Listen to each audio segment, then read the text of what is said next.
Hello students, welcome back. Class 9. Today's topic Euclid's 5 postulates. मैं 5 postulates को एक बार जो है समराइज कर दे रहा हूं, उसके बाद फिर मैं एक्सरसाइज पर आऊंगा. Number 1. First postulate is a straight line may be drawn from any one point to any another point. यानी एक स्ट्रेट लाइन एक पॉइंट से होकर के दूसरे पॉइंट तक ड्रॉ की जा सकती है. This is a first postulate. Second postulate, a terminated line can be produced indefinitely. Terminated line को infinite तक हम दोनों साइड में हम प्रोड्यूस कर सकते हैं. ठीक है.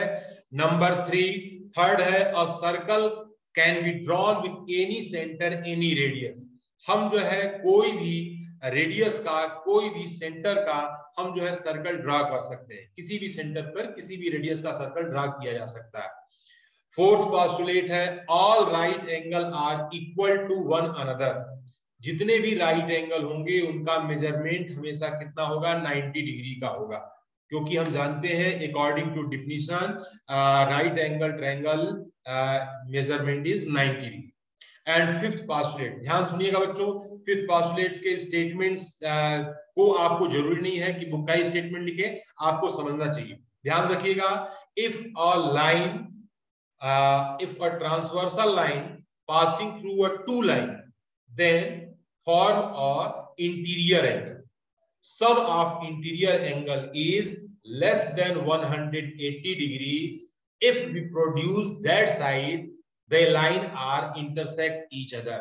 If the sum of interior angle is greater than 180 degree, if produce that side the lines are never intersect each other because the sum of interior angle is 180 degree. If sum of interior angle is 180 degree is equal to 180 degree, that is these two lines are parallel. These two lines are parallel. ये दोनों लाइनें कैसी है? Parallel line है. तो इन condition of parallel line, दो ही condition होगी. तीसरी लाइन दो पैरेलल लाइन पे होगी या दोनों जो है स्क्यू लाइन पर होगी. स्क्यू लाइन मतलब एक दूसरे की तरफ झुकी हुई लाइन. ठीक है. अब हम क्या करते हैं कि अगर जो है sum of interior less than 180 degree, ठीक है, सिंपल सा लैंग्वेज में, sum of interior angle is less than 180 degree, they intersect each other, that's it. If sum of interior angle is greater than 180 degree, they never intersect each other, that's it. यानी उस side में intersect करेंगी कि intersect नहीं करेंगी. Simple से बात आपको ये समझना है, अपने माइंड में ये बातें मेकअप करनी है, बैठाना है और उसके बेस पर आसानी से. This is a fifth postulate. यही हमारा क्या है? Fifth postulate. अब क्योंकि हमारे पास ये एक्सरसाइज 5.1 पर चर्चा हो रही है तो हम इस एक्सरसाइज की बात करते हैं. तो स्टूडेंट्स लिखा है पहला number 1, question number 1. The first question is here, this is the first question. The question is, which of the following statement are true and which are false? Number 1, ये हम जो स्टेटमेंट अभी पढ़ रहे हैं, ये स्टेटमेंट में कौन सा स्टेटमेंट हमारा ट्रू है और कौन सा स्टेटमेंट हमारा फॉल्स. ठीक है. Number 1, only one line can passing through a single point. एक सिंगल पॉइंट से कितने लाइन पास हो सकते हैं? कह रहा है कि 1 पास हो सकते हैं. तो ये स्टेटमेंट टोटली फॉल्स है. क्यों? क्योंकि we know that the from a single line there are infinite number of line can pass. एक सिंगल लाइन से, यहां लिखेंगे नंबर 1, इसका first part is the statement is false. यहां पर इसलिए क्योंकि यहां पर एक इमेज बनाएंगे और यहां से ऐसे इस इमेज से बहुत सारी लाइनों को आप जो है इस तरह से ड्रॉ करके दिखा देंगे और यहां पर लिखेंगे कि infinite number of lines can pass through a single point. हम जानते हैं कि इनफाइनाइट नंबर ऑफ लाइन, ये जो सिंबल है ना ये इनफाइनाइट 8 बनाया जाता है, तो 8 अगर जो है उसको झुका दिया जाए, 8 कैसे बनता है, 8 बनता है ऐसे, तो इसको 8 ऐसे नहीं लिखना है, इसको बस ऐसे आप बना दीजिए, this is the symbol of infinite, ये इनफाइनाइट का सिंबल है, यानी कि ये इसकी कोई काउंटिंग नहीं है कि एक पॉइंट से कितने लाइन हमारे पास हो सकते हैं। ठीक हो गया। Number 2, second number, second number is, second number क्या कहा जा रहा है, लिखा there are an infinite number of line which passing through a two distinct point, तो दो डिस्टिंक्ट पॉइंट से कह रहा है कि infinite number of line pass हो सकते हैं, ये भी स्टेटमेंट टोटल फॉल्स है, only one line can passing through a two point. ठीक है, यहां लिखेंगे false, this statement is false, ये स्टेटमेंट हमारे पास फॉल्स हो जाएगा, यहां लिखेंगे only one line can pass through two distinct point.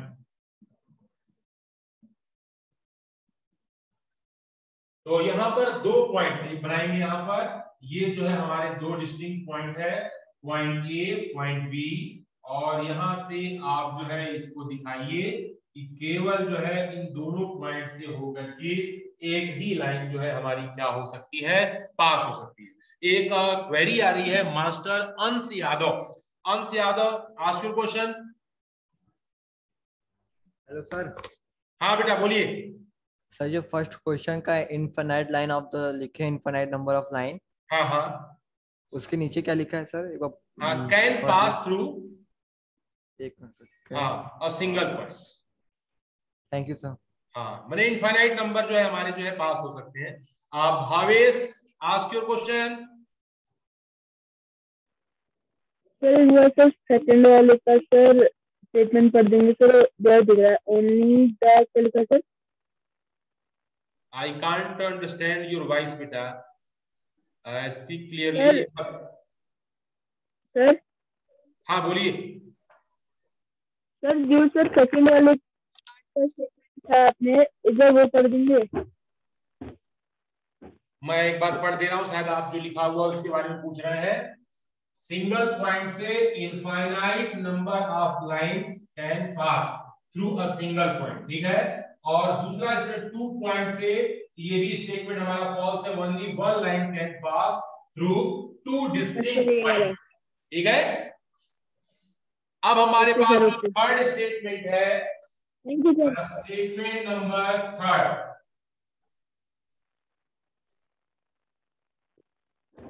Third statement is, लिखा है a terminated line can be produced indefinitely.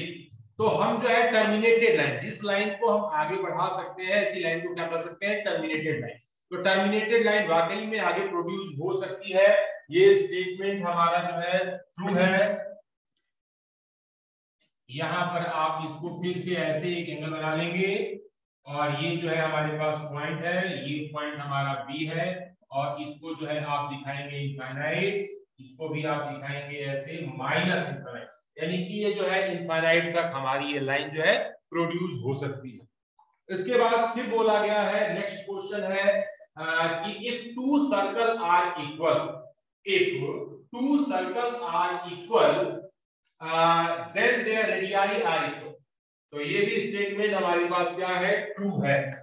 Fourth है, दिस इज ट्रू बिकॉज यहां पर if two circle are equal, this is one circle, this is another circle, this is O A and this is यहां पर P Q, यहां लिखेंगे O A is equal to P Q, और both circle are equal, दोनों circle हमारे क्या है, equal है। तो दोनों सर्कल जब इक्वल है तो उनकी रेडियाई भी क्या होगी, सेम होगी। क्योंकि हमारा पास्टुलेट कहता है कि हम किसी भी सेंटर पे किसी भी रेडियाई के सर्कल को ड्रॉ कर सकते हैं। तो यहाँ पर दो सर्कल हमारे इक्वल है, इक्वल का मतलब ही है कि रेडियस इनकी क्या है, बराबर है। ये स्टेटमेंट हमारा जो है क्या हो गया, ट्रू हो गया। फिर इसके बाद बात करते हैं हम फिफ्थ की। Fifth statement, the fifth statement is in figure A B equal to P Q. यहाँ पर तीन लाइनें दी गई है, this is 1, this is 2 and this is 3। A B, this point is A B, यहाँ पर दूसरी लाइन है, this line is P Q and third line is X Y. X Y, this is a line, this is a line and this is line. अब हमारे पास जो है ये हमारे पास फिक्स पॉइंट है। इन पॉइंट्स पर ये बोला गया है क्वेश्चन के अनुसार, according to this question A B equal to P B. कहा गया है A B is equal to P Q, A B is equal to P Q, P Q is equal to X Y, P Q is equal to X Y. फिर इसके बाद कहा गया है then the value AB is equal to x y। अब ये statement आप देखिए हमारे पास जो है, तो हम ये भावेश चलिए लास्ट में क्वेश्चन बेटा।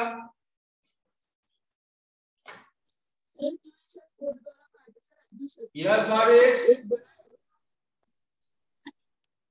सर मैं ये बोल रहा हूँ कि सर जो इस फोर्थ वाला पार्ट में जो सर सर्किल वाला है, इसमें सर अगर एक सर्किल बड़ा होता और एक सर्किल छोटा होता सर, तो तब क्या होता सर हमारा आंसर? हाँ बेटा, अगर एक सर्कल बड़ा होता एक सर्कल छोटा होता तो ये इक्वल रेडियाई इनकी नहीं होती। पहले स्टेटमेंट में ही कहा गया है कि टू सर्कल्स आर इक्वल, दोनों सर्कल बिल्कुल एक है, यानी कि किसी भी राउंड शेप की चीज से उनको सर्कल ड्रॉ कर दिया गया, दूसरे से राउंड शेप से सर्कल ड्रॉ कर दिया गया, तो आप दोनों सर्कल जब बराबर है तो इनकी रेडियस भी आपस में क्या होगी, इक्वल होगी। तो यही जो है आपका ये स्टेटमेंट। अगर बड़ा छोटा होगा तो रेडियस इक्वल नहीं होगी, तब स्टेटमेंट हमारा नहीं होता। ओके। तो नाउ स्टूडेंट्स हियर यहाँ पर देखिए तीन लाइनें हैं, तो हमारा जो आपके पास जो है एक्सियम्स कहते हैं कि अगर things which are equal to another things, तो another things is equal to first thing. यानी कि दो चीजें आपस में बराबर है, तो पहली मान लीजिए कि नंबर 1 जो है नंबर 2 के इक्वल है, नंबर 2 भी 1 के इक्वल है, तो दोनों आपस में इक्वल हो गए। अब नंबर 2 और नंबर 3, नंबर 2 इक्वल है नंबर 3 के, नंबर 3 इक्वल है नंबर 2 के। इसका मतलब क्या हुआ, इसका मतलब ये हुआ कि तीनों चीजें हमारी क्या है, इक्वल है।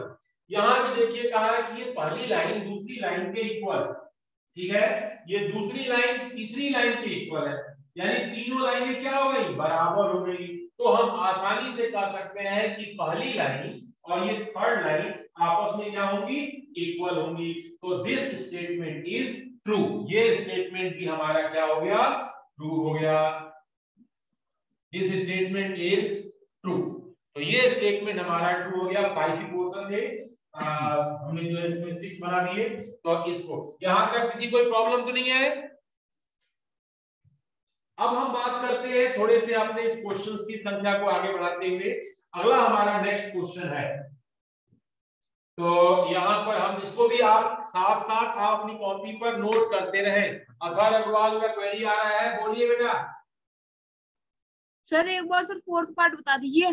Fourth part, yes, if two circles are equal then radii is also equal.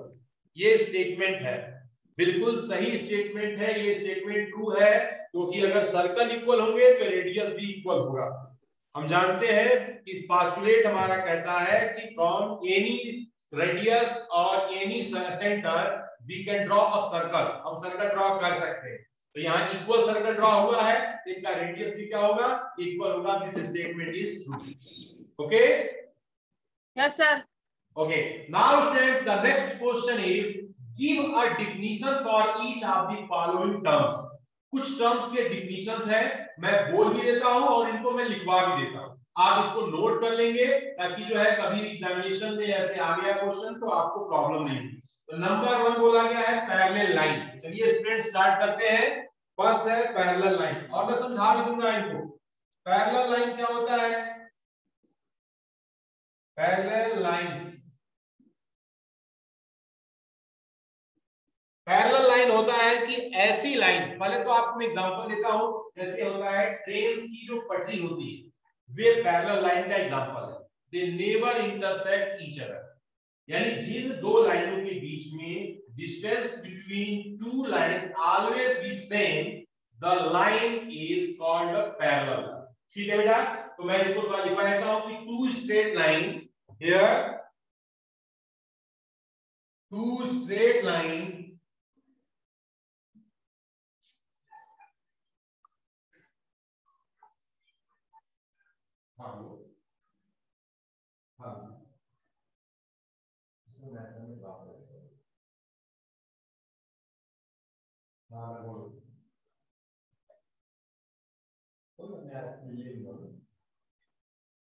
हाँ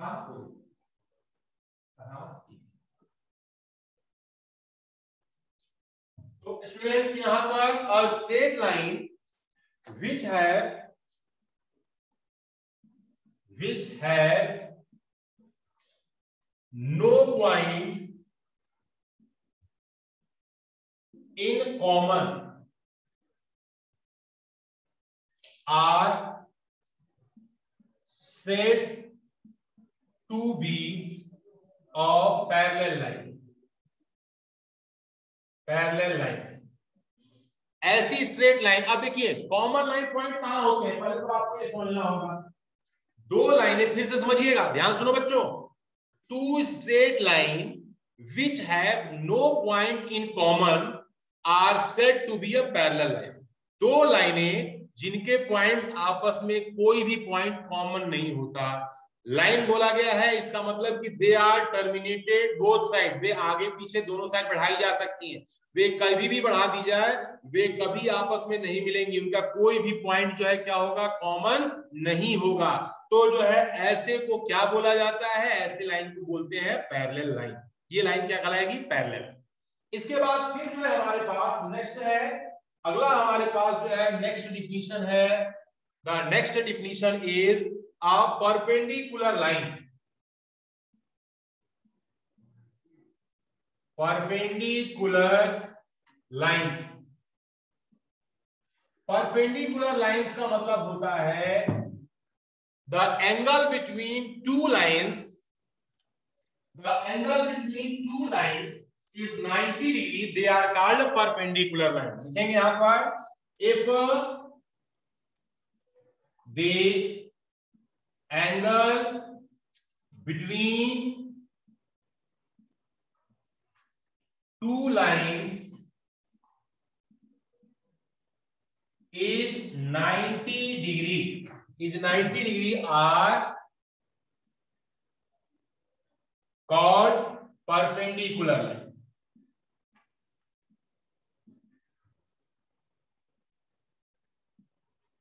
तो अब हमारे पास जो है यहां पर पैरेलल लाइन तो ऐसा बन गया जो कभी भी एक दूसरे को नहीं काटता, और परपेंडिकुलर लाइन ऐसा हो गया जिसके बीच का एंगल हमेशा क्या होगा, 90 डिग्री होगा, यानी ऑलवेज भी 90 डिग्री।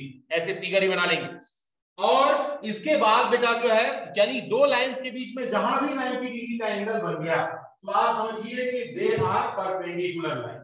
ठीक है, उसके बाद होता है लाइन सेगमेंट। मैं लाइन बोल रहा हूं तो अलग चीज हो गया। लाइन सेगमेंट क्या होता है कि लाइन सेगमेंट वो होता है कि line with two and points, जिसके दो एंड पॉइंट, वहां पे एरो नहीं लगता है, उसे क्या बोला जाता है, लाइन सेगमेंट। राइट डिफिनेशन लिखते हैं here. Third is definition is line segment. Line segment. Line segment क्या होता है, a line segment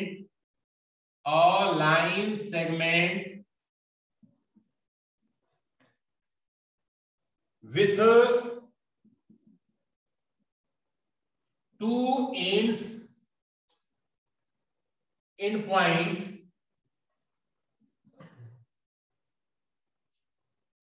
is a called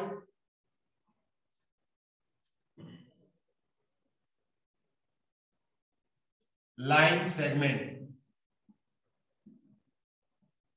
यानी हमारे पास जो लाइन होगी इसके दो एंड पॉइंट होंगे, this is the A and this is B. तो ऐसे जो है हमारे पास यहां पर जो वैल्यू दिया गया है कि जो है अगर इसके दो एंड पॉइंट है, if two end point of line है, they are called a line segment. Okay बेटा, अब हम बात करते हैं नेक्स्ट। अगला हमारे पास जो है डिफिनेशन पूछा गया है इसमें, here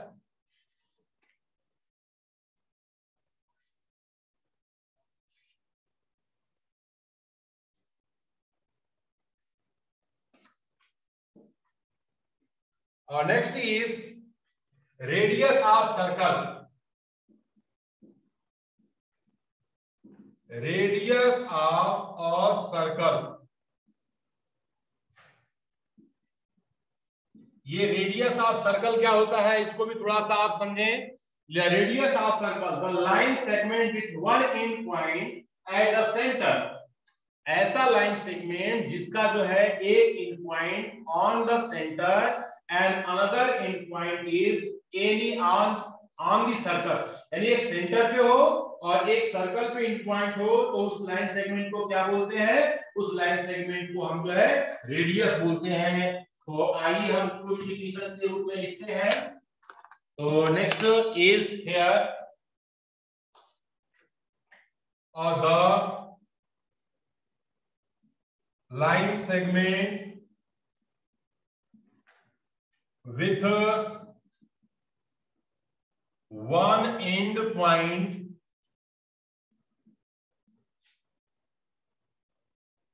at the center and the other at any point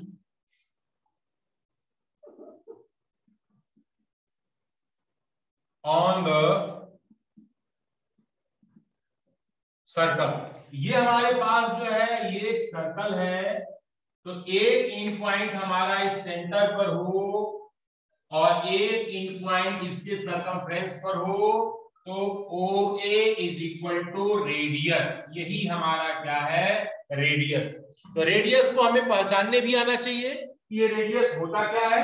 और अगला हमारे पास जो है नेक्स्ट है फिफ्थ नंबर, और फिफ्थ नंबर इज और स्क्वायर।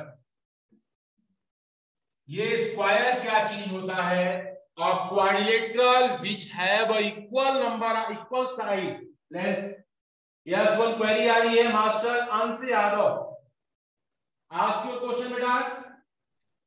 अरे रेडियस ऑफ द सर्कल फिर से बता दीजिए। यस बेटा, लाइंस देखो सेंटर और सर्कम, ये जो बाहर की बाउंड्री होती है ना, इस बाउंड्री को बोलते हैं सर्कमफ्रेंस। ये जो बीच में जो केंद्र होता है यानी सेंटर इसको बोलते हैं। वो पॉइंट क्या है? सेंटर, बिल्कुल मिडिल में। तो सेंटर और सर्कमफ्रेंस को मिलाने वाली जो लाइन होती है, they are called the radius of a circle. यही लाइन हमारी क्या कहलाती है? सर्कल की रेडियस कहलाती है। ठीक है बेटा? Yes sir. ओके, तो हम इसको लिख सकते हैं। अगला जो है अब क्वाड्रिलेटरल,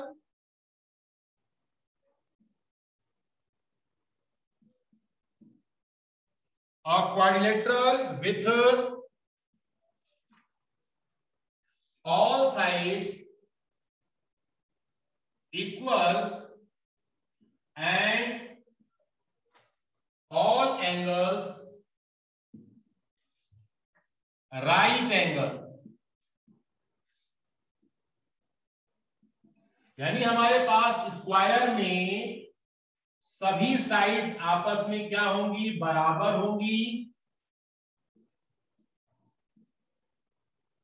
और ये जो है A, B, C और D, here AB is equal to BC is equal to CD is equal to DA, और angle A is equal to angle B is equal to angle C equal to angle D is equal to 90 degree.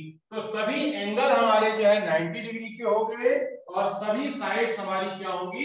Equal होंगी। तो ये एक बार फिर से मैं समझा देता हूं। पैरेलल लाइन ऐसी लाइन जिनका कोई भी कॉमन पॉइंट नहीं होता है उसे बोलते हैं पैरेलल लाइन। परपेंडिकुलर लाइन क्या होती है? ऐसी लाइन जिनके बीच का एंगल जो है 90 डिग्री होता है, they are called perpendicular line. Line segment क्या होता है? ऐसा लाइन जिसके दो एंड पॉइंट हो, उस लाइन को बोला जाता है लाइन सेगमेंट। ठीक है। रेडियस ऑफ सर्कल किसे कहते हैं? तो सर्कल के सेंटर और सर्कल के सर्कमफ्रेंस, यानी सर्कल पर कोई भी पॉइंट को मिलाने वाली लाइन सेगमेंट को हम क्या बोलते हैं? रेडियस बोलते हैं। और स्क्वायर क्या होता है? कि अ quadrilateral which have equal side, जिसके पास साइड जो है इक्वल होंगे, and each angle carry 90 degree. प्रत्येक एंगल जो है कितने डिग्री का होगा? वो एंगल 90 डिग्री का होगा। एक क्वेरी आ रही है, ये प्रेयस गौर, आस्क योर क्वेश्चन बेटा। Sorry, Priyansh Gaur. Yeah, sir. So I had a query in like, can you tell me the definition of parallelogram? Like, what will be definition of parallelogram? Yeah, sir. Okay. Now, students, according to definition of parallelogram, where the opposite sides are parallel. In a parallelogram, a quadrilateral which have opposite sides are parallel. Parallelogram का नाम parallel word से जुड़ा है। तो parallel में क्या होता है कि अपोजिट साइड कोई भी हो, चाहे हमारे पास AB DB हो, DC हो, या हमारे पास जो है AD और BC हो, ये सभी अपोजिट साइड हमारे पैरेलल होते हैं। यानी ये वाली साइड इसके पैरेलल होती है, ये साइड हमारे इसके पैरेलल होती है, इसे क्या बोलते हैं? पैरेललोग्राम बोलते हैं। पैरेललोग्राम की एक और खास बात होती है कि the opposite angle will be same. Opposite angle भी इनके क्या होते हैं? बराबर होते हैं। ठीक हो गया। इनके डायगोनल एक दूसरे को बाइसेक्ट ईच अदर, वे डायगोनल जो है एक दूसरे को बाइसेक्ट करते हैं। ठीक है। तो ये बहुत सारे डिफिनेशन है। डिफिनेशन क्या उसके प्रकार है। तो काइंड्स ऑफ क्वाड्रिलेटरल में मैंने आपको ये वाला थोड़ा सा बताया भी था। तो इसमें कोई प्रॉब्लम तो नहीं बेटा इधर? No sir, thank you sir. Okay sir, तो हम आगे बढ़ते हैं और इसके बाद जो है अगला क्वेश्चन हम देखते हैं। नेक्स्ट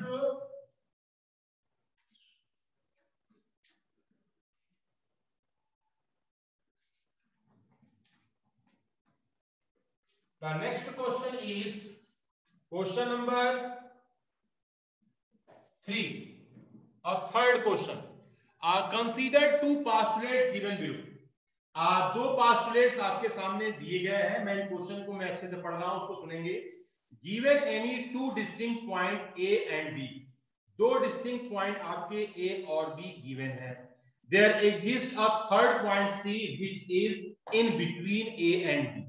तो पहला हमारे पास जो है यहाँ पर एक पॉइंट है, this point is A, here a point is B, और इनको हम मिला दे रहे हैं और एक पॉइंट बीच में क्या है? C है।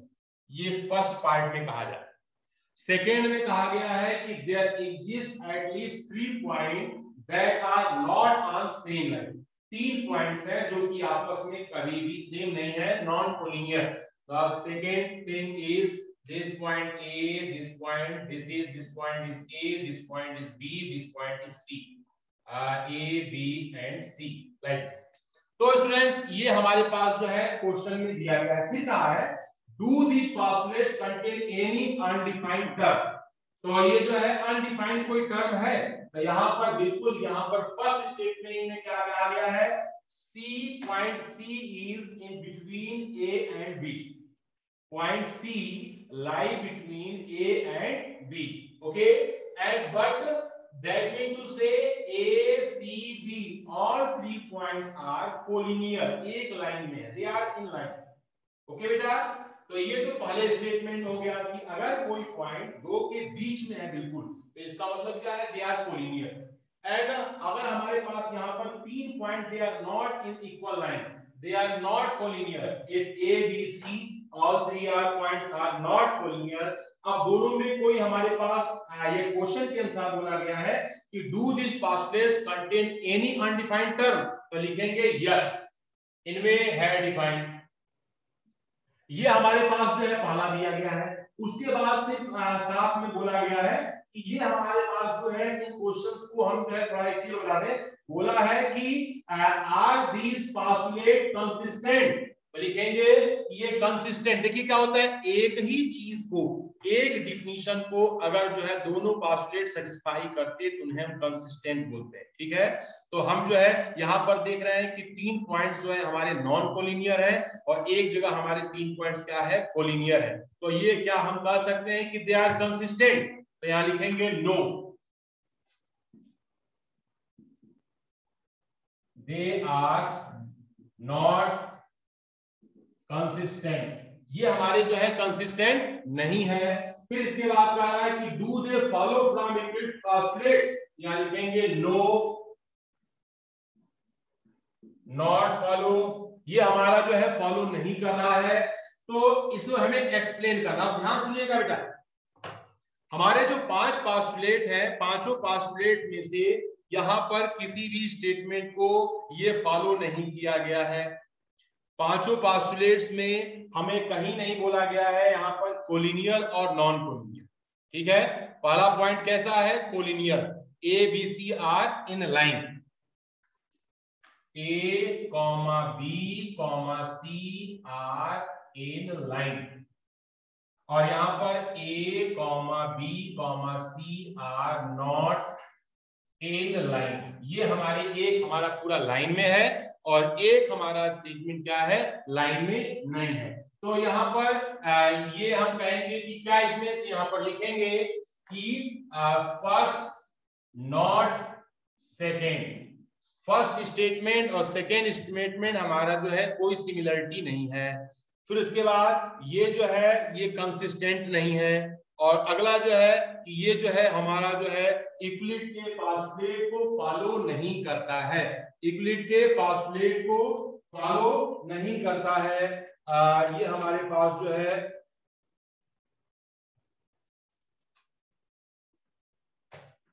Euclid postulate. ठीक है, तो ये हमारे पास जो है थर्ड क्वेश्चन हो गया। थर्ड में छोटे से हमारे स्टेटमेंट देने थे और इस स्टेटमेंट को हमने दे दिया था। तो स्टूडेंट्स अभी जो है हमारे पास ये जो हमने आज आपको क्वेश्चन बताए हैं इन पर थोड़ा सा डिस्कशन आप करेंगे। और हाँ, ये क्वेश्चन अंश यादव आस्क्ड योर क्वेश्चन बेटा। Hello sir. हाँ सर, बोलिए सर।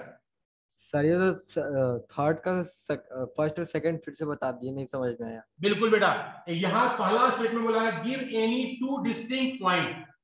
2 डिस्टिंक्ट पॉइंट का मतलब हो कि 2 अलग अलग पॉइंट है। ठीक है, फिर इसके बाद बोला है कि there exist a third point, एक तीसरा पॉइंट भी एग्जिस्ट कर रहा है which is in between A and B, जो कि ए और बी के बीच में। पहला फिगर आपको देख रहे हैं आप लोग, ए और बी के बीच में भी एक पॉइंट आपका सी है। A B C are in line, एक लाइन में है बिल्कुल। Yes sir. और दूसरा स्टेटमेंट बोल रहा है कि there exist at least 3 point that are not on same line. तो ये जो है 3 पॉइंट हमारे बिल्कुल अलग अलग है। एक ए नीचे है, बी ऊपर है, सी हमारा नीचे है। ये लाइन में नहीं है ना? No sir. हाँ, अब इसके बाद नीचे पूछा गया है कि do this postulate contain any undefined term, तो लिखेंगे यस। अनडिफाइंड टर्म इसलिए है दोनों में कि first statement is are in line और second statement are not in line. यानी फर्स्ट स्टेटमेंट कोलिनियर पॉइंट्स का है, सेकेंड स्टेटमेंट नॉट कोलिनियर का है, तो ये दोनों सेम हो नहीं सकते। अगला फिर बोला गया है इसमें बेटा कि आर दिस पास्टुलेट कंसिस्टेंट। एक थ्योरी को फॉलो करने वाले 2 पॉइंट्स होते हैं तो वे कंसिस्टेंट कहलाते हैं। कोलिनियरिटी दोनों का अपोजिट है, एक कोलिनियर है एक नॉन कोलिनियर है, दे आर नॉट कंसिस्टेंट। और तीसरा बोला गया है कि do they follow from Euclid postulate, क्या यूक्लिड के पास्टुलेट को फॉलो कर रहे हैं, तो लिखेंगे no, not follow Euclid postulate. एक और क्वेरी आ रही है master Varun Joshi asked question.